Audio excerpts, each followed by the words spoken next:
अमरावती शहरातून एक मन हेलावून टाकणारी घटना समोर आली आहे। कौटुंबिक वादातून जन्मदाता बापानेच आपल्या पोटच्या मुलावर प्राणघातक हल्ला केल्याची घटना घडली आहे।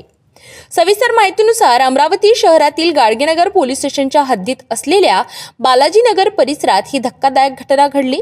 जखमी तरुणाचे नाव सचिन रवींद्र मानेकर, वय वर्ष 40 असे आहे।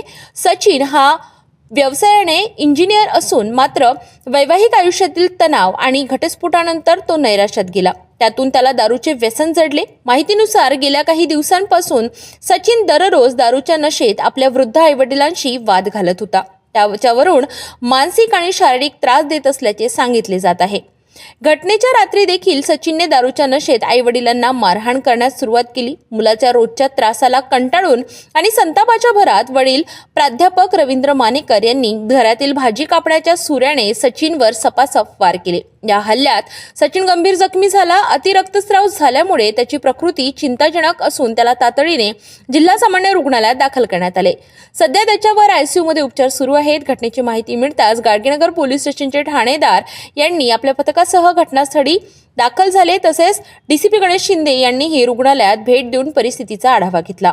सध्या पोलिसांनी आरोपी वडिलांविरुद्ध प्राणघातक हल्ल्याचा गुन्हा दाखल केलाय।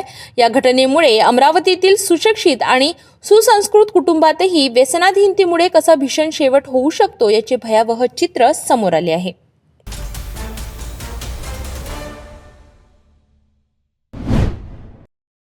दर्यापूर फाट्याजवळ बुधवारी रात्री उशिरा तणाव निर्माण झाला। शंकरपट स्पर्धेसाठी बैलजोडी घेऊन जाणाऱ्या मालकाला गोवंश तस्करीचा संशय घेत काही कार्यकर्त्यांनी अडविल्याची घटना समोर आली आहे। वाद वाढत जाऊन मारहाण, वाहनांची तोडफोड आणि अखेर पोलिसांना सौम्य लाठीचार्ज करावा लागला। सविस्तर माहितीनुसार बुधवार 11 फेब्रुवारीच्या रात्री वलगाव दर्यापूर फाटा परिसरात ही घटना घडली। मिळालेल्या प्राथमिक माहितीनुसार संबंधित व्यक्ती शंकरपट स्पर्धेसाठी आपल्या बैलजोडीला लोडिंग वाहनातून घेऊन जात होती। त्याचवेळी काही हिंदुत्ववादी संघटनेच्या कार्यकर्त्यांनी वाहन अडवत गोवंश तस्करीचा संशय व्यक्त केला। जमावाने वाहन थांबवत कागदपत्रांची मागणी केली, मात्र शहानिशा पूर्ण होण्यापूर्वीच वाद निर्माण झाला आणि संबंधित मालकाला मारहाण करण्यात आल्याचा आरोप आहे। यावेळी वाहनाची आणि कारची तोडफोडही करण्यात आली। घटनेमुळे परिसरात काही काळ तणावपूर्ण वातावरण निर्माण झाले। माहिती मिळताच अमरावती शहर पोलिसांचा मोठा ताफा घटनास्थळी दाखल झाला। जमाव पांगवण्यासाठी पोलिसांना सौम्य लाठीचार्ज करावा लागला। पोलीस उपायुक्त गणेश शिंदे यांनी स्वतः घटनास्थळी भेट देत परिस्थिती नियंत्रणात आणली। सध्या परिसरात कडेकोट पोलीस बंदोबस्त ठेवण्यात आलाय। या प्रकरणाची नोंद वलगाव पोलीस ठाण्यात करण्यात आली असून पुढील तपास सुरू आहे। दरम्यान नागरिकांनी अफवांवर विश्वास न ठेवता शांतता राखावी असे आवाहन पोलिसांकडून करण्यात आले आहे।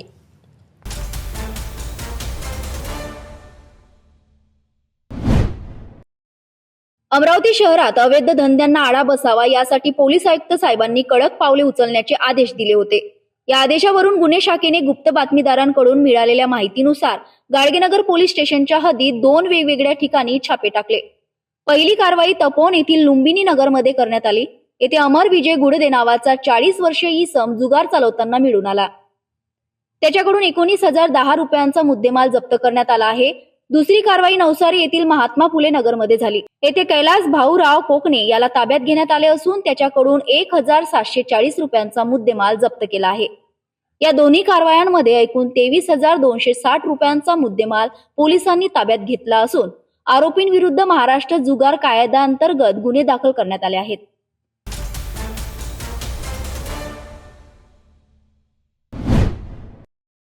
अमरावती शहराच्या पश्चिम भागात वाहतुकीची समस्या दिवसेंदिवस गंभीर होत चालली आहे। रस्त्यावरील अतिक्रमण, सिग्नलचे नियम न पाळणे आणि भरधाव धावणारी जड वाहने यामुळे अपघातांचे प्रमाण वाढले आहे।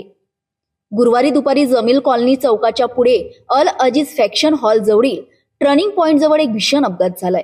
मिळालेल्या माहितीनुसार गिट्टी बोल्डरने भरलेला ट्रक भरधाव वेगात येत होता।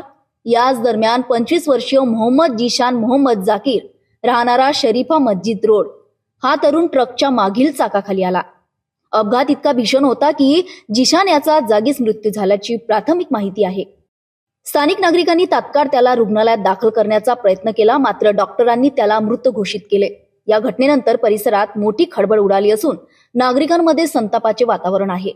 रस्त्यावरील धोकादायक वळण वाहतुकीचे अपुरे नियोजन आणि जड वाहनांच्या वेगावर नियंत्रण नसल्यामुळे अशा घटना वारंवार घडत असल्याचा आरोप स्थानिकांकडून करण्यात येत आहे.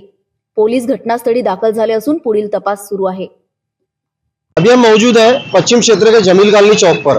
अभी आप देख सकते हैं जमील कॉलोनी का जो ये क्षेत्र है ये सबसे व्यस्त इलाका है। यहाँ पे मार्केट है, इसके बाजू में यहाँ पे लेडीज का मार्केट है और यहाँ की यातायात व्यवस्था इतनी बिगड़ चुकी है कि आए दिन यहाँ पर एक्सीडेंट होते हैं। अभी इससे पहले एक जवान बच्चा जो स्कॉर्पियो के पीछे के चक्के में आगे मर चुका था, उसी से 500 मीटर दूरी पर आज एक एक्सीडेंट हुआ है। एक फुल स्पीड में आने वाली लोडिंग ट्रक उसने जो बच्चा है जो बाइक पे चल रहा था उसे पीछे के टायर में कुचल लिया। अभी पता चला है कि बच्चे को हॉस्पिटल ले आने तक की उसकी डेथ हो गई। कहीं ना कहीं प्रशासन की लापरवाही पश्चिम क्षेत्र की तरफ देखी जा रही है। पश्चिम क्षेत्र में ना ब्रेकर की व्यवस्था है, ना यातायात कर्मी की व्यवस्था है। यहाँ से 10 स्कूलों के लिए रास्ते जाते हैं और यातायात आप देख सकते हैं कैमरे की तरफ, यातायात इतना यातायात है इस तरफ, लेकिन आज एक भी कर्मचारी आपको यातायात कर्मचारी नहीं मिलेगा। कहीं ना कहीं पश्चिम क्षेत्र की तरफ पुलिस प्रशासन की भी अनदेखी लग रही है। आज एक जान गई है, इसका पूरा श्रेय जो जाता है यातायात विभाग को जाता है। पुलिस प्रशासन ने इसके ऊपर ध्यान देना चाहिए और 2 कर्मचारी इस चौक पे लगाना चाहिए। और अतिक्रमण भी जो है अमरावती शहर का पश्चिम क्षेत्र में बहुत बढ़ रहा है और इसके और भी प्रशासन ने और मनपा ने ध्यान देना चाहिए। कैमरा पर्सन विक्रम के साथ मैं अफसर शेख, सिटी न्यूज अमरावती।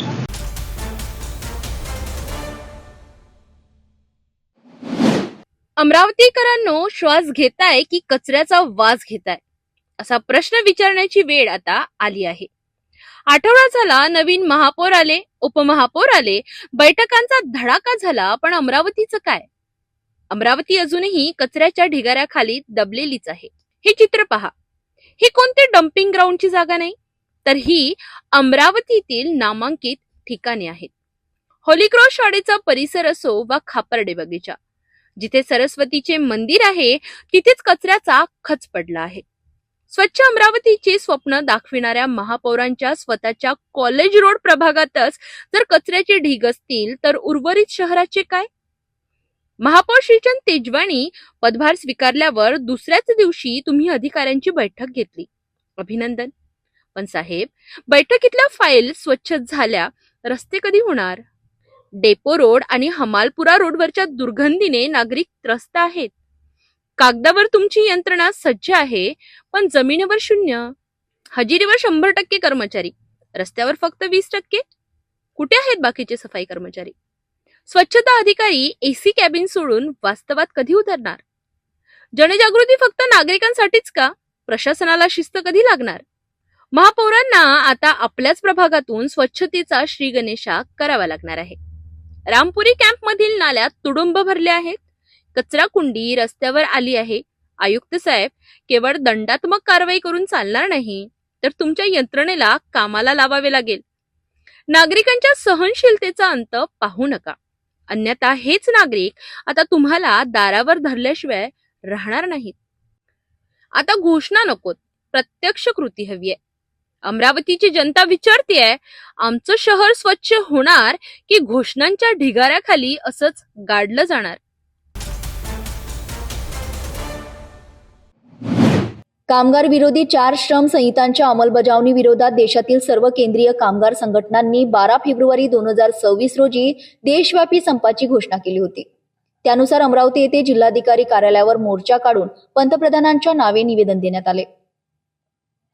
संघटनांचे म्हणणे आहे की केंद्र सरकारने 21 नोव्हेंबर 2025 रोजी 4 नवीन श्रम संहितांची अंमलबजावणी करण्याचे निर्देश राज्यांना दिले आहेत. या संहितांमुळे कामगारांचे कामाचे तास, किमान वेतन, सामाजिक सुरक्षा आणि संघटनेचे हक्क धोक्यात येतील, असा आरोप आंदोलनकर्त्यांनी केला. मोर्चात सहभागी झालेल्या कामगारांनी सांगितले की या श्रम संहितांमुळे कंत्राटीकरण वाढेल, कायमस्वरूपी नोकऱ्या कमी होतील आणि कामगारांना सामूहिक वाटाघाटी व संपाचा अधिकार मर्यादित केला जाईल. यावेळी आंदोलनकर्त्यांनी महाराष्ट्र जनसुरक्षा कायदा मागे घेण्याची, किमान 26,000 रुपये वेतन आणि 10,000 रुपये पेन्शन लागू करण्याची मागणी केली. तसेच अंगणवाडी सेविका, आशा वर्कर्स, शालेय पोषण आहार कर्मचारी, ग्रामपंचायत कर्मचारी, कंत्राटी डॉक्टर व नर्सेस यांनी शासकीय कर्मचाऱ्यांचा दर्जा देण्याची मागणी करण्यात आली. मनरेगा अंतर्गत 200 दिवस रोजगार आणि शहरी भागात रोजगार हमी योजना सुरू करण्याची मागणीही यावेळी करण्यात आली. शेतकऱ्यांसाठी किमान समर्थन मूल्याचा कायदा, संपूर्ण कर्जमाफी आणि 12 तास अखंडित वीज पुरवठा यासह विविध मागण्या निवेदनात नमूद करण्यात आल्या. स्मार्ट मीटर योजना रद्द करणे, जुनी पेन्शन योजना लागू करणे, शिक्षण व आरोग्य क्षेत्रावर अधिक निधी खर्च करणे आणि वाढत्या महागाईवर नियंत्रण आणण्याची मागणी आंदोलनकर्त्यांनी केली. मोर्चा शांततेत पार पडला असून प्रशासनाला निवेदन देण्यात आले आहे. पुढील काळात सरकारने सकारात्मक भूमिका न घेतल्यास तीव्र आंदोलनाचा इशाराही संघटनांनी दिला आहे.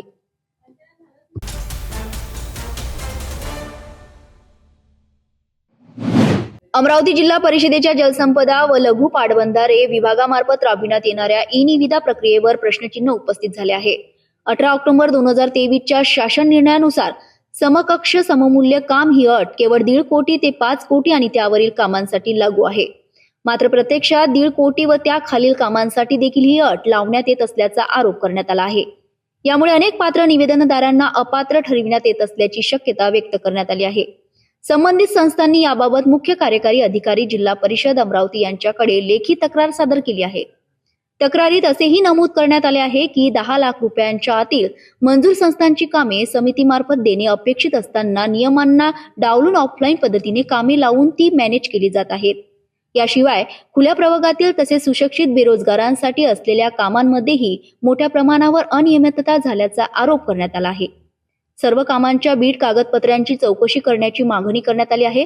सर्वात गंभीर बाब म्हणजे लघु पाटबंधारे विभागाचे 6 लेखाधिकारी लक्ष्मण राठोड यांच्यावर निविदा उघडण्यासाठी पैशांची मागणी केल्याचा आरोप करण्यात आला आहे. काही अपात्र निविदा आर्थिक देवाणघेवाण करून पात्र केल्याचीही तक्रार करण्यात आली आहे. तक्रारदारांनी शासन निर्णयानुसार नियमाबाह्य अटी तात्काळ रद्द करण्याची, अपात्र ठरविण्यात आलेल्या पात्र निविदा ग्राह्य धरण्याची आणि संबंधित अधिकाऱ्यांवर चौकशी करून कारवाई करण्याची मागणी केली आहे. अन्यथा न्यायालयात दाद मागण्याचा इशाराही देण्यात आला आहे. आम्ही अमरावती जिल्हा मजूर सहकारी संस्थांचा संघ सर्व प्रतिनिधी इथे आज आलो आहोत. प्रत्यक्षात जिल्हा परिषद लघु पाटबंधारे विभाग मार्फत वेळोवेळी निविदा राबविण्यात येते, परंतु प्रत्यक्षात निविदेमध्ये नियमच्या बाहेर जाऊन नियमबाह्य अटी लावून निविदेमध्ये मॅनेज करण्याचा प्रकार सुरू आहे. सदर अटी नियमबाह्य अटीमुळे पात्र निविदा अपात्र करण्यात येते. अटीमुळे जितके लोकांनी प्रत्यक्षात निविदेमध्ये स्पर्धा केली पाहिजे त्यांना स्पर्धा करता येत नाही. या सर्व अटीच्या विरोधात आज आम्ही सीओ मॅडम, मुख्य कार्यकारी अधिकारी यांच्याकडे निवेदन देण्यासाठी जात आहोत. प्रत्येक लघु पाटबंधारे विभागामध्ये आम्ही वेळोवेळी त्यांना तक्रार केली, त्यांना सांगितलं, पण तिथे लघु पाटबंधारे विभाग हे आर्थिक व्यवहार करून लोकांकडून पैशाची वसुली करून त्यांना टक्केवारी घेऊन पात्र निविदांना अपात्र करतात, तसेच अपात्र निविदांना पात्र करून ठेवतात. म्हणून आणि जे अटी ते लावत आहेत ते प्रत्यक्षात GR मध्ये कुठेही त्याचा उल्लेख नाही की 1.5 कोटी ते 5 कोटीचे वर कामासाठी समतुल्य कामाची अट लावण्यात आली असे स्पष्ट निर्देश या GR मध्ये लिहिलेला आहे. परंतु हे 10 लाखाचे वरील कामासाठी ही समतुल्य कामाची अट लावतात. क्षुल्लक असे कागदपत्राचे आधार घेऊन पात्र समजदार अपात्र करतात. ITR असो, PTRC असो, PTC असो, विनाकारांचे लोकांना त्रास देऊन गरीब मजूर सहकारी संस्थांना कामामधून वंचित ठेवण्याचा हा त्यांचा उद्देश आहे. पात्र संस्थांना आम्हाला पात्र करण्यात यावे. जास्तीत जास्त स्पर्धा जर निविदेमध्ये झाली याचा सर्व फायदा शासनाला होईल. मागील काही वर्षापासून हेच प्रकार सुरू आहे. कोटी रुपयाचा शासनाचं नुकसान हे लघु पाटबंधारे विभाग मार्फत झालेलं आहे. तरी आमचं निवेदन आहे की सुरळीत आणि पारदर्शकपणे निविदा प्रक्रिया पार पडली पाहिजे, जेणेकरून सर्वांना त्याच्यात स्पर्धा मिळेल, सर्वांना कामं मिळेल आणि जे नियमाचे बाहेरील अटी त्यांनी लावलेली आहे त्याला ती अट रद्द करण्यात यावे. आणि हे जे आता जे निविदा राबविण्यात आलेली आहे दिनांक 22/3/2025 रोजी ही निविदा प्रक्रिया रद्द करून ही निविदा फेरनिविदा देण्यात यावी अशी आमची विनंती आहे. हे सर्वपणे हे पूर्ण शासनाच्या विरोधात जाऊन हे कार्य सुरू आहे. लघु पाटबंधारे विभाग हा जलसंपदाचे शासन निर्णयावर चालते. प्रत्यक्षात जर आपण शासन निर्णयाचा जर अभ्यास केला असता तर तुम्ही पाहाल हे स्पष्ट आहे की 5 कोटीच्या वरील कामासाठी इधर 5 कोटीच्या वरील कामासाठी समतुल्य कामाची अट लावण्यात यावी. हेही पाहू शकता तुम्ही 5 कोटीच्या वरील कामासाठी, पण हे 10 लाखाच्या वरील कामाला समतुल्य कामाची अट लावतात आणि कामे मॅनेज करतात. आणि सर्वात मोठा हे समतुल्य कामामुळे याच्यात सर्व मजूर सहकारी संस्था स्पर्धा करू शकत नाही. घाबरतात की आमच्याकडे समतुल्य कामं नाही आहे. पण प्रत्यक्षात आपण शासनाचा हा GRचाच तुम्ही जर याला तुम्ही अभ्यास केला, हे पूर्णपणे हे नियमाचे बाहेर जाणून हे करू. तसेच मी तुम्हाला सांगू इच्छितो की त्या लघु पाटबंधारे विभागाचे जे अधिकारी आहे लक्ष्मण राठोड, हे प्रत्यक्षात लोकांकडून पैशाची वसुली करून त्यांना टक्केवारी घेऊन त्यांचे अपात्र निविदा पात्र करतात. हे मी तुम्हाला याचं उदाहरण देऊ शकतो. हे कागद मला वाटते आहे का त्याच्यात हे करतात.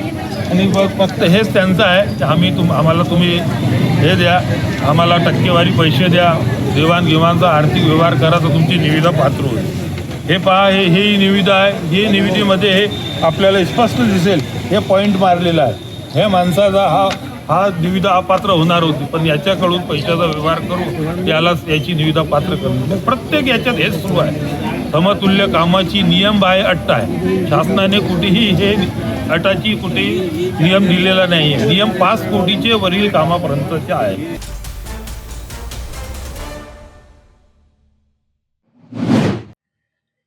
अमरावती ग्रामीण पोलीस प्रक्रियेत शारीरिक चाचणीसाठी मोठ्या संख्येने गुरुवारी उमेदवार बोलविण्यात आले होते. 12 फेब्रुवारी 2026 रोजी एकूण 1000 उमेदवारांना हजर राहण्याचे आवाहन करण्यात आले होते. या प्रक्रियेत किती उमेदवार उपस्थित राहिले, किती उत्तीर्ण झाले आणि किती जण अपात्र ठरले, पाहूया सविस्तर. अमरावती ग्रामीण पोलीस भरती अंतर्गत गुरुवार 12 फेब्रुवारी 2026 रोजी शारीरिक चाचणी पार पडली. या चाचणीसाठी एकूण 1000 उमेदवारांना बोलविण्यात आले होते. त्यापैकी 794 उमेदवार प्रत्यक्ष हजर राहिले तर 206 उमेदवार गैरहजर राहिले. हजर राहिलेल्या उमेदवारांपैकी 739 उमेदवारांची शारीरिक चाचणी घेण्यात आली. यामध्ये 470 उमेदवार उत्तीर्ण झाले असून 269 उमेदवार अनुत्तीर्ण ठरले आहेत.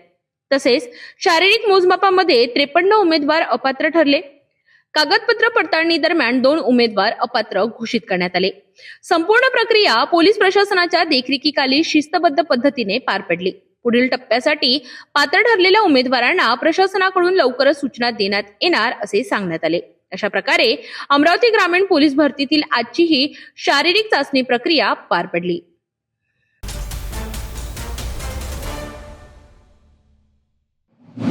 शहराच्या पश्चिम भागातील इतवारा उड्डाणपुलाचे बांधकाम गेल्या 9 वर्षापासून सुरू आहे. मात्र इतका प्रदीर्घ कालावधी उलटूनही पुलाचे काम पूर्णत्वास गेलेले नाही. परिणामी स्थानिक नागरिकांना रोजच प्रचंड वाहतूक कोंडी, धुळीचे ढग, मोठमोठे खड्डे आणि पर्यायी मार्गाच्या त्रासाला सामोरे जावे लागत आहे. नागपुर के एरिया में जो पुल बन रहा है, पिछले 9 सालों से ये पुल बन रहा है. आज इसकी व्यवस्था देखिए पुल की. पिछले 9 सालों से ब्रिज बन रहा है, लेकिन आज तक भी ये ब्रिज कंप्लीट नहीं हुआ है. कहीं ना कहीं ठेकेदारों की लापरवाही और प्रशासन की लापरवाही की वजह से इसका भुगतान जनता को करना पड़ रहा है. आप देख सकते हैं यहाँ की यातायात व्यवस्था इतनी बिगड़ चुकी है कि यहाँ से आने जाने के लिए भी लोगों को रास्ता नहीं है. अभी आने वाले कुछ दिनों में अभी रमजान का महीना शुरू होने वाला है. अब बताइए जनता इस रास्ते से कैसे गुजरेगी. प्रशासन ने इस ओर ध्यान देना चाहिए. प्रशासन ने ब्रिज बनने के पहले लोगों के आने जाने की व्यवस्था करनी चाहिए थी, लेकिन प्रशासन ने अभी तक भी इसके तरफ ध्यान नहीं दिया. प्रशासन का पहले से रवैया रहा, पश्चिम क्षेत्र की तरफ कोई भी काम को फास्टली अंजाम नहीं दिया गया. हमेशा कोई भी काम को कछुआ गति से चलाया गया. ये ब्रिज को पिछले 9 सालों से बनाया जा रहा है, लेकिन ये इतने कछुआ गति से चल रहा है. आप देख सकते हैं हमारे कैमरे की तरफ. अभी ये काम देखिए, ब्रिज को इस 26 तक कंप्लीट करना था, लेकिन अभी तक भी ये ब्रिज का काम कछुआ गति से चल रहा है. इस तरफ देखिए यातायात व्यवस्था इतनी बिगड़ चुकी है कि लोगों के आने जाने में कितनी मशक्कत करना पड़ रहा है. अभी आने वाले दिनों में रमजान शुरू होने वाले हैं और आप देखिए लोग अभी सामने देख सकते हैं. यहाँ पे स्कूल है. अब जो रोड डाइवर्ट किया गया है, ये रोड डाइवर्ट जो किया है स्कूल के पास से किया गया. अब बताइए यहाँ से बच्चे, उनके पेरेंट्स रोज आना जाना करते हैं. बच्चों को लेने के लिए पेरेंट्स आते हैं. अगर वहाँ कोई घटना हो जाती है यातायात की वजह से, तो इसका जिम्मेदार कौन रहेगा? इसका जिम्मेदार यहाँ का ठेकेदार और प्रशासन रहेगा. ऐसे ही आप इस तरफ देख सकते हैं, नागपुरी गेट की तरफ जाने आने के लिए लोगों को कितनी समस्या हो रही है. रोड का कोई तरतीब नहीं बनाई गई है, रोड का कोई डिवाइडेशन बराबर नहीं किया गया है, और यहाँ ना यातायात व्यवस्था की गई बराबर, ना यातायात पुलिस को यहाँ पर खड़ा किया गया. शाळेत जाणारी मुले रुग्णवाहिका, वृद्ध नागरिक आणि कामानिमित्त प्रवास करणारे नागरिक यांना मोठ्या अडचणीचा सामना करावा लागत आहे. विशेषतः रमजान महिन्यात वाहतुकीचा ताण अधिक वाढतो आणि अपघाताची शक्यता वाढते. स्थानिक नागरिकांचे म्हणणे आहे की अनेक वेळा तक्रारी, निवेदन आणि मागण्या करूनही प्रशासन आणि संबंधित विभागाकडून ठोस पावले उचललेली जात नाहीत. 9 वर्षानंतर ही काम अपूर्ण राहणे हे प्रशासनाच्या निष्क्रियतेचे उदाहरण असल्याचा आरोप नागरिकांनी केला आहे. क्षेत्रातील नागरिकांनी प्रशासनाकडे मागणी केली आहे की उड्डाणपुलाचे काम युद्ध पातळीवर पूर्ण करावे आणि कामात झालेल्या विलंबाबद्दल जबाबदार अधिकारी व ठेकेदारांवर कठोर कारवाई करावी.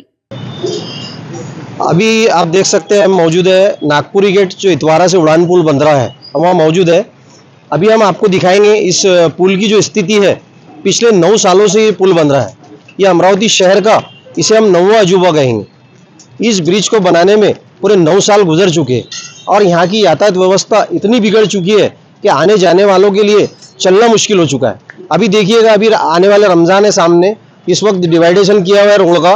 ये एकेडमिक स्कूल जो है हमारी है, यहाँ से अभी रास्ते को डाइवर्ट किया गया है. अभी यहाँ से आने जाने के लिए इतनी तकलीफ है. पिछले 9 सालों से ब्रिज बन रहा है, लेकिन ब्रिज की हालत आप देखिए कितनी कछुआ गति से काम चल रहा है. अभी हम ब्रिज के ऊपर है, आपको दिखाएंगे. अभी इसके हालात देखिए. अभी ब्रिज बनना ये 26 तक लगभग तय था, लेकिन हमें नहीं लगता इस कछुआ गति से अगर से ये ब्रिज बनता रहा तो ये 26 तक कंप्लीट होगा. अब हमारे कैमरे में देखिए अभी इसकी स्थिति क्या है. अभी हम आपको यातायात व्यवस्था जो नीचे की वो भी दिखाएंगे.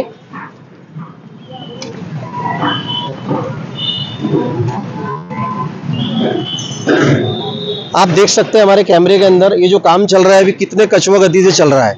कोर्ट के आदेश के बाद में भी अभी तक ये ब्रिज तैयार नहीं हो पाया. ठेकेदार की लापरवाही, ठेकेदार के नाक तक जू नहीं रेंग रही है. प्रशासन इस ओर ध्यान नहीं दे रहा है, लेकिन इसकी वजह से जो जनता को तकलीफ हो रही है उसका भुगतान जनता कर रही है. प्रशासन ने इस ओर ध्यान देना चाहिए. कैमरा पर्सन विक्रम के साथ मैं अफसर शेख, सिटी न्यूज.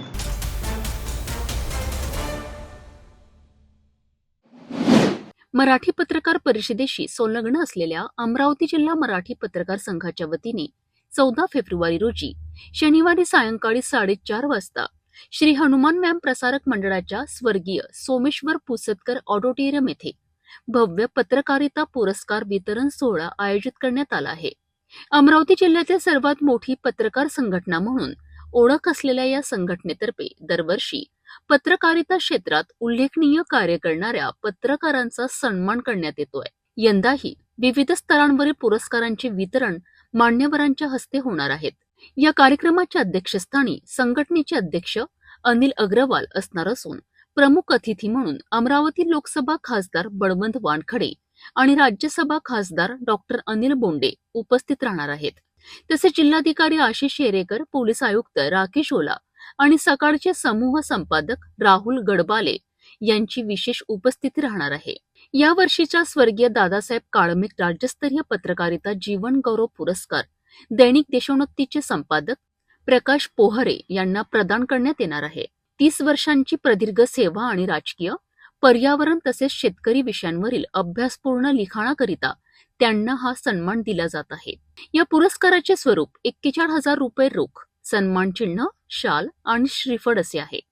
तसेच स्वर्गीय जुगल किशोरजी अग्रवाल स्मृती राज्यस्तरीय पत्रकारिता पुरस्कार IBN 18 वृत्त निवेदक विलास बडे यांना दिला जाणार आहे. 30 वर्षांची पत्रकारिता सेवा, सखोल विश्लेषण आणि अभ्यासू दृष्टिकोन याकरिता त्यांची निवड करण्यात आली आहे. या पुरस्काराचे स्वरूप 31,000 रुपये रोख, सन्मान चिन्ह, शाल आणि श्रीफळ असे आहे. विभागीय पत्रकारिता पुरस्कार यवतमाळ येथील नमो महाराष्ट्र दैनिकाचे संपादक वसंतराव घुईखेडकर यांना दिला जाणार आहे. या पुरस्काराचे स्वरूप 21,000 रुपये रोख, सन्मान चिन्ह, शाल आणि श्रीफळ असे आहे. जिल्हास्तरीय पत्रकारिता पुरस्कार दैनिक प्रतिदिनचे वृत्त संपादक प्रवीण आहुजा यांना त्यांच्या 30 वर्षांच्या सेवेसाठी प्रदान केला जाणार आहे. तर जिल्हास्तरीय ग्रामीण पत्रकारिता पुरस्कार दैनिक आपली मातृभूमीचे वरुड तालुका प्रतिनिधी चंद्रकांत भड यांना शेतकरी व शोषित समाजाच्या प्रश्नांवरील सातत्यपूर्ण लिखाणाकरिता दिला जाणार आहे. या सोहळ्याकरिता पत्रकार बांधव, सामाजिक व राजकीय क्षेत्रातील मान्यवर तसेच नागरिकांनी मोठ्या संख्येने उपस्थित राहण्याचे आवाहन आयोजकांनी केले आहेत. 11 फेब्रुवारी रोजी सकाळी वागडोह ते खोडगाव रोडवरील मारुती जहाणपूर शेतशिवारातील धरणाच्या कालव्यात एका जळालेल्या अवस्थेतील अज्ञात मृतदेह आढळून आला आहे. ग्राम पोलीस पाटील यांनी दिलेल्या माहितीनुसार पथरोड पोलिसांनी घटनास्थळी धाव घेतली आहे. कालव्यात जळालेल्या स्थितीत मानवी मृतदेह आढळला तर जवळच 4 चाकी वाहनाच्या टायरच्या खुणा दिसून आल्यात. प्राथमिक चौकशीत मृताची ओळख पटली नाही. यावरून मृत व्यक्तीची ओळख पटू नये म्हणून दुसऱ्या ठिकाणी खून करून मृतदेह येथे आणून जाळण्यात आल्याचा संशय व्यक्त करण्यात आलाय. या प्रकरणी पथरोड पोलीस ठाण्यात गुन्हा नोंद करण्यात आलाय. प्रकरणाचे गांभीर्य लक्षात घेता पोलीस अधीक्षक अमरावती ग्रामीण यांच्या मार्गदर्शनाखाली स्थानिक गुन्हे शाखा पथरोड व अंजनगाव सुर्जी पोलिसांचे विशेष पथक गठीत करण्यात आले आहे. तांत्रिक पुरावे गोपनीय माहितीच्या आधारे तपासाची चक्रे वेगाने फिरू लागली आहे. तपासादरम्यान अंजनगाव सुर्जी येथील पद्मश्री हॉटेलचा मालक शुभम रॉय संशयाच्या भोवऱ्यात सापडलाय. कडक चौकशीत त्याने गुन्ह्याची कबुली दिली आहे. चौकशीत समोर आले आहे की आर्वी येथील प्रशांत महाजन यांच्यासोबत पैशांच्या कारणावरनं मृतक शेख शाहरुख शेख रहूप याचा वाद झाला होता. या वादातून प्रशांत महाजन, त्यांचा मुलगा टिकेश महाजन आणि अली अजगर यांनी शाहरुखचा खून करण्याचा कट रचला. अली अजगरने शाहरुखला पैशांचे आमिष दाखवून गावाबाहेर बोलावलेत. तेथे त्याच्यावर मारहाण करून त्याचा खून करण्यात आलाय. यानंतर मृतदेह 4 चाकी वाहनातून आर्वीहून अमरावती जिल्ह्यात आणण्यात आला. शुभम रॉय व त्यांच्या सहकाऱ्यांच्या मदतीने शहानूर धरणाच्या कालव्यात मृतदेह जाळून पुरावा नष्ट करण्याचा प्रयत्न करण्यात आलाय. या प्रकरणात टिकेश महाजन, प्रशांत महाजन, अली अजगर, शुभम रॉय, हर्षित गौर, निखिल गौर यांना अटक करण्यात आली आहे. तसेच एक विधी संघर्षित बालक ताब्यात आहे. आरोपींकडनं सुमारे 5,70,000 रुपयांचा मुद्देमाल जप्त करण्यात आलाय. सध्या पुढील तपास पथरोड पोलीस करीत आहेत. धामणगाव रेल्वे तालुक्यातील वाडोना गावाचे सरपंच प्रशांत हुडे यांचा एका भीषण अपघातात दुर्दैवी मृत्यू झाला आहे.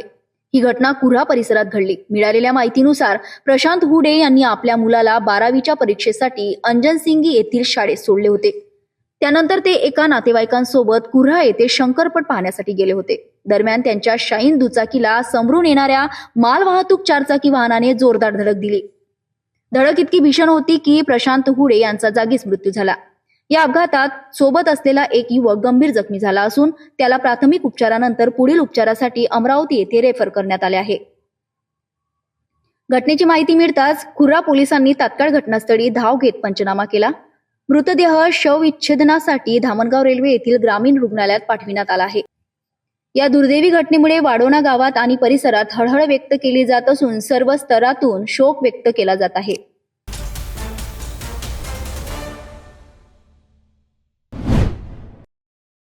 गणेशपेठ पोलीस ठाण्याच्या हद्दीत एक गंभीर आणि संतापजनक प्रकार उघडकीस आला आहे. मिळालेल्या माहितीनुसार एका महिलेच्या परिवाराला जीवे मारण्याची धमकी देत आरोपीने तिचे लैंगिक शोषण केले. पीडित महिलेने धाडस दाखवत गणेशपेठ पोलीस ठाण्यात तक्रार दाखल केली. या तक्रारीची गांभीर्याने दखल घेत वरिष्ठ पोलीस निरीक्षक अतुल तवाडे यांच्या मार्गदर्शनाखाली पोलिसांनी तात्काळ तपास सुरू केला.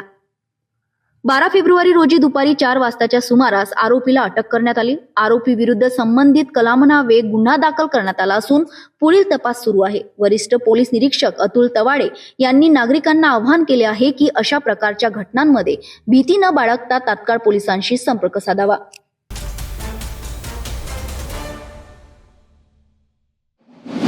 सहा फेब्रुवारी रोजी खापरखेडा रेल्वे चौकाजवळील मातामाय मंदिराचे चॅनल गेट व दानपेटीचे कुलूप तोडून अज्ञात आरोपीने अंदाजे 12,000 रुपयांची चोरी केली आहे. या प्रकरणी खापरखेडा पोलीस ठाण्यात भारतीय न्याय संहिता कलम 331-305 नुसार गुन्हा दाखल करण्यात आलाय. 11 फेब्रुवारी रोजी चणकापूर येथील महालक्ष्मी मंदिरात दानपेटी फोडून अंदाजे 15,000 रुपयांची चोरी झाल्याची तक्रार दाखल झाली. या प्रकरणी गुन्हा क्रमांक 71 कलम 305 अंतर्गत गुन्हा नोंदविण्यात आला आहे. दोन्ही घटनांमध्ये साम्य आढळल्याने पोलिसांनी परिसरातील सीसीटीव्ही फुटेज तपासले असता आरोपी एकच असल्याचे निष्पन्न झाले. वरिष्ठ पोलीस निरीक्षक हरीश रुमकर यांच्या मार्गदर्शनाखाली विशेष पथक तयार करण्यात आले. चिचोली कोलार नदी परिसरात संशयित इसम दिसल्याची माहिती मिळाल्यानंतर पोलिसांनी सापळा रचला. पोलिसांना पाहताच आरोपी पळू लागला, मात्र पाठलाग करून त्याला ताब्यात घेण्यात आले. चौकशी दरम्यान त्याने आपले नाव आकाश तुळशीराम चौरे, वय 30 वर्ष, राहणार खापरखेडा असे सांगितले. विश्वासात घेऊन विचारपूस केली असता आरोपींनी दोन्ही मंदिरातील दानपेटी फोडून चोरी केल्याची कबुली दिली आहे. त्याच्या सांगण्यावरून नदीकाठच्या झुडपातून चोरीची रक्कम जप्त करण्यात आली आहे. या कारवाईत एकूण 15,604 रुपयांचा मुद्देमाल जप्त करण्यात आला आहे. आरोपीस अटक करण्यात आली असून पुढील तपास सुरू आहे. रेल्वे चौकी खापरगडा येथील मातामा मंदिर येथील दानपेटी फोडल्याबाबत दिनांक 7/2/26 पोलिसांना तक्रार प्राप्त झाली. त्याप्रमाणे फिर्यादीच्या सांगण्याप्रमाणे गुन्हा दाखल करण्यात आला होता. तसेच इन बिटवीन संबंधित आरोपीचा तपास करत असताना शोध सुरू असताना 11/2/2026 जवळपास दुपारी 3 वाजताच्या सुमारास महालक्ष्मी मंदिर चंकापूर येथील सुद्धा दानपेटी फोडल्याची तक्रार पोलिसांना प्राप्त झाली. त्यावेळी लगेच तपास पथकचे अधिकारी आणि कर्मचारी यांना सदर घटनास्थळी रवाना केले आणि रवाना करून तिथे प्राथमिक चौकशी केली. CCTV कॅमेऱ्याचे फुटेजवरून चेक करून आरोपीच्या शोध घेत असताना आरोपी हा कोलार नदीजवळ असल्याचे समजले. CCTVच्या माध्यमातून आरोपीला ताब्यात घेण्यात आले आणि आरोपीकडून मंदिर चोरीमध्ये चोरी केलेला मुद्देमाल हा हस्तगत करण्यात आलेला आहे. रामटेक पोलीस स्टेशन हद्दीत येणाऱ्या अंबाडा जलाशयात पोहण्यासाठी गेलेल्या एका 40 वर्षीय व्यक्तीचा बुडून दुर्दैवी मृत्यू झाल्याची घटना समोर आली आहे. सविस्तर माहितीनुसार रामटेक तालुक्यातील अंबाडा जलाशयात 11 फेब्रुवारीच्या रोजी ही दुर्दैवी घटना घडली. मिळालेल्या माहितीनुसार कुही तालुक्यातील हरदोली येथील रहिवासी देवीदास करामोरे हे रामटेक येथे आपल्या नातेवाईकांकडे आले होते. दरम्यान त्यांनी अंबाडा जलाशयात पोहण्यासाठी जाण्याचा निर्णय घेतला. मात्र पाण्याचा अचूक अंदाज न आल्याने ते खोल पाण्यात गेले आणि बुडाले. घटनेची माहिती मिळताच रामटेक पोलिसांनी तात्काळ घटनास्थळी धाव घेतली. स्थानिक गोताखोरांच्या मदतीने शोध मोहीम सुरू करण्यात आली. मात्र अंधार पडल्यामुळे शोध कार्य थांबावे लागले. दुसऱ्या दिवशी 12 फेब्रुवारी रोजी सकाळच्या सुमारास गोतेखारांनी मृतदेह बाहेर काढला. मृतदेह उत्तरीय तपासणीसाठी उपजिल्हा रुग्णालय रामटेक येथे पाठविण्यात आला. शवविच्छेदनानंतर मृतदेह नातेवाईकांच्या ताब्यात देण्यात आलाय. दरम्यान अंबाडा हे प्रसिद्ध तीर्थक्षेत्र असून येथे दररोज अस्थि विसर्जनासाठी हजारो भाविक येत असतात. अशा ठिकाणी सुरक्षेच्या उपाययोजनांचा अभाव असल्याची चर्चा आता पुन्हा एकदा सुरू झाली आहे. रामटेक नगर परिषदेचे नगरसेवक यांनी प्रशासनाकडे येथील CCTV कॅमेरे, कंट्रोल रूम, कायमस्वरूपी सुरक्षा रक्षक, तलावाभोवती संरक्षणात्मक रेलिंग आणि सूचना फलक लावण्याची मागणी केली आहे. या घटनेमुळे परिसरात शोककळा पसरली असून भविष्यात अशी घटना टाळण्यासाठी प्रशासनाने तातडीने ठोस उपाययोजना कराव्यात अशी मागणी स्थानिक नागरिकांकडून होत आहे. क्षेत्र अंबाडा तलाव येथे काही नातेवाईकांसोबत आलेला होता. तो काल पोहण्याकरिता या अंबाडा तलावामध्ये त्यांनी उडी घेतली आणि पोहासाठी त्यांनी प्रयत्न केला. ह्या अर्ध्या तलावामध्ये जाऊन तो बुडून गेला आणि अशा घटना किती घडेल या आपल्या अंबाडा क्षेत्रात, अंबाडा तलावात. अशा प्रशासनाला मी विनंती करील की या जो अंबाडा तलावाच्या साईडनी रेलिंगची व्यवस्था आणि सूचना फलक आणि एखादी गार्ड असला ती ही जीवहानी आपल्याला रोखता येईल. अशा भरपूर घटना या अंबाडा परिसरात घडलेल्या आहे. तरी प्रशासनाला याची जाणीव असून सुद्धा आपण काही करत नाही.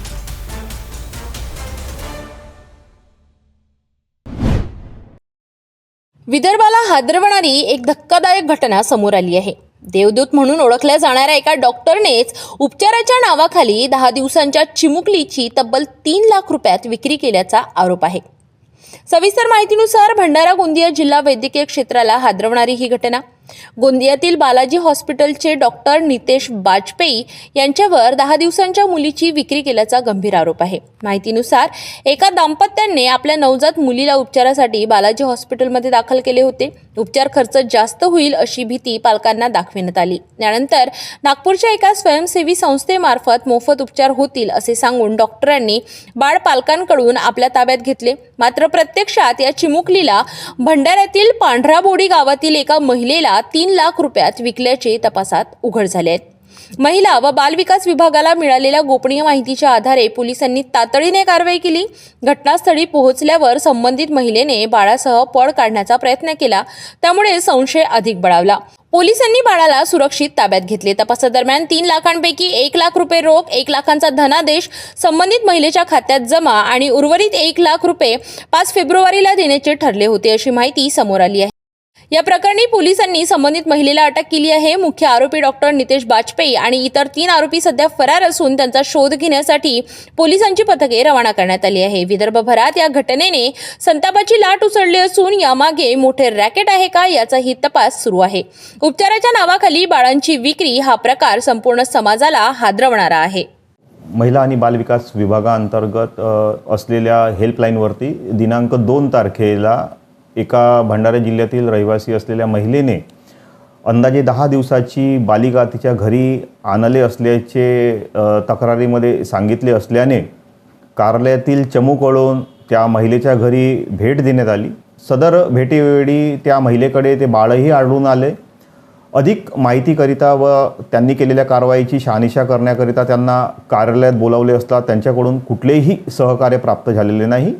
दिनांक 3 तारखेला सुद्धा टीमकडून भेट देण्यात आली, त्यावेळेस ती महिला गैरहजर होती, घरी आढळून आलेली नाही. परत 3 तारखेला सायंकाळी त्यांच्याकडे व्हिजिट केली असता मिळालेल्या गोपनीय माहितीनुसार ते सदरचे बालक गोंदिया येथील असून त्यांना पळवून नेत असल्याची माहिती प्राप्त झाल्याने तात्काळ पोलीस निरीक्षक पोलीस स्टेशन वरठी यांच्याशी समन्वय साधून संपर्क करून ते वाहन मौजा कुसारी फाटा मोहाडी तालुका या ठिकाणी पोलिसांद्वारे रोखून धरण्यात आले होते आणि आमची जिल्हा महिला बाल विकास अधिकारी कार्यालयातील चाइल्ड हेल्पलाईनची टीम आणि जिल्हा बाल संरक्षण कक्षाच्या टीमने त्या वाहनासह बालिकेला आपल्या ताब्यामध्ये घेतले आणि त्या सदर बालिकेला अधिक तपासणीकरिता सामान्य रुग्णालय भंडारा येथे त्याच दिवशी दाखल केले आहे आणि सर्व हे आरोपीच्या संदर्भामध्ये पोलीस स्टेशन वरठी येथे गुन्हा नोंद करण्यात आलेला आहे.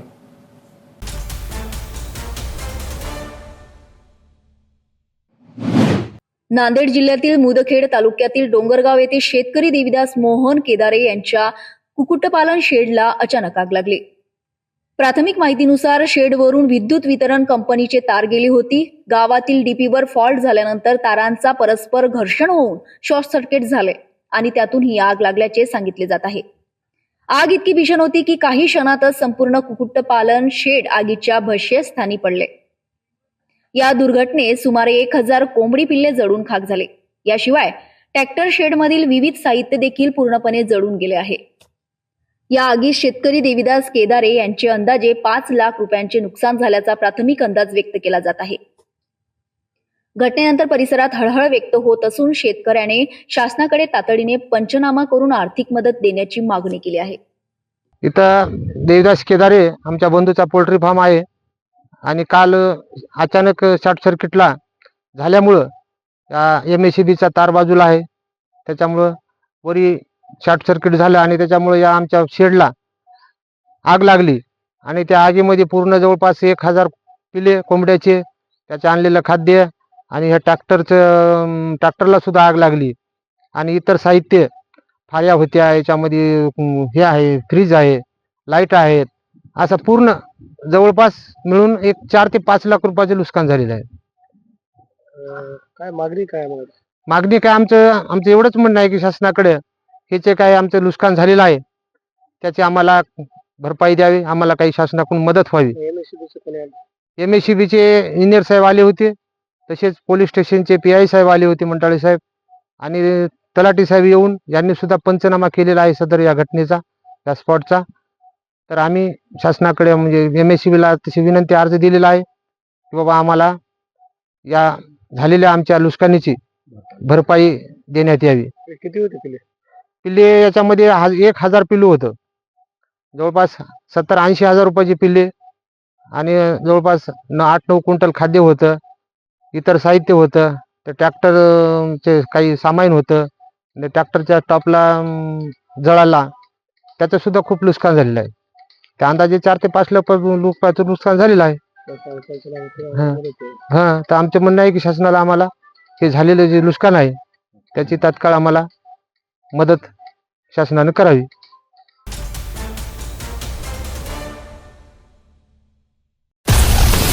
हर खबर पर पैनी नजर, हर मुद्दे पर सटीक वार, यही है सिटी न्यूज की पहचान। जहाँ सच्चाई की आवाज दबाई जाती है, वहाँ सिटी न्यूज उठाता है सवाल।